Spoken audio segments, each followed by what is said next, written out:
Goeiedag almal, ons gesels nog steeds daarvan uit Psalm 86, daardie geroep om hulp van Dawid, toe hy homself in geweldige benoudheid bevind het. En vandag, in die dag van my benoudheid, Psalm 86 vers 7, hy roep uit en hy praat met die Here en hy sê, Here, in die dag van my benoudheid roep ek u aan, want u verhoor my. Daarom wil ek vandag ook vir jou sê, moenie laat jou probleme en jou benoudhede jou weghou van die Here nie. Praat met hom soos wat Dawid en sê, Here, in hierdie dag van my benoudheid roep ek u aan. Hoekom? Want u verhoor my.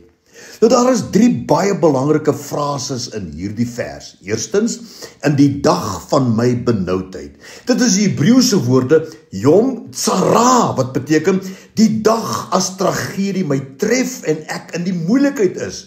Die dag wanneer nood my pad langs kom en my in 'n hoek vasdruk. En dis dalk hoe jy voel. Die volgende uitdrukking belangrik in hierdie vers is, in die dag van my benoudheid, roep ek u aan. Nou in Hebreëus beteken dit Kara Adonai, wat beteken Here, ek nooi u uit, ek roep hardop uit, hoor my asseblief, o Here. Nou as Dawid dit gedoen het, hoekom kan jy en ek dit nie ook doen nie? En Dawid is een van die min mense wat die Here noem, hy is 'n vriend van my.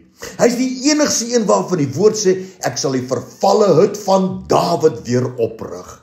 Daarom, hierdie gedeelte is in die Bybel, sodat ons daaruit kan leer om ook te sê, Here, ek roep u aan, ek nooi u uit, ek roep hardop uit, hoor my asseblief, o Here. En dan die laaste uitdrukking in hierdie vers, in die dag van my benoudheid, roep ek u aan, want u verhoor my. Nou hierdie uitdrukking, want u verhoor my, is in Hebreëus Kahi Ana, wat beteken, u staan stil en u kyk na my. Is dit nie wonderlik nie? U luister na my woorde en u gee my uitkoms.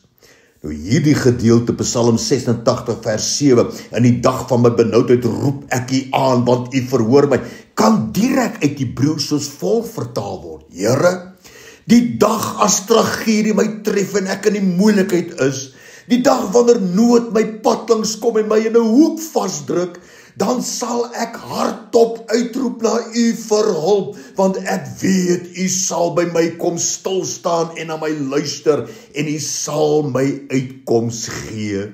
Ja, ek wil u uitdaag, maak nie saak hoe jy voel nie, maak nie saak wanneer laas jy dit gewaag het om eers te bid nie, omdat jy dalk dink die Here beantwoord nie met jou gebede nie. Die Here is nie meer lief vir jou en hy weet nie van jou nie. Roep uit soos Dawid, Here, in die dag van my benoudheid, roep ek u aan, want u verhoor my.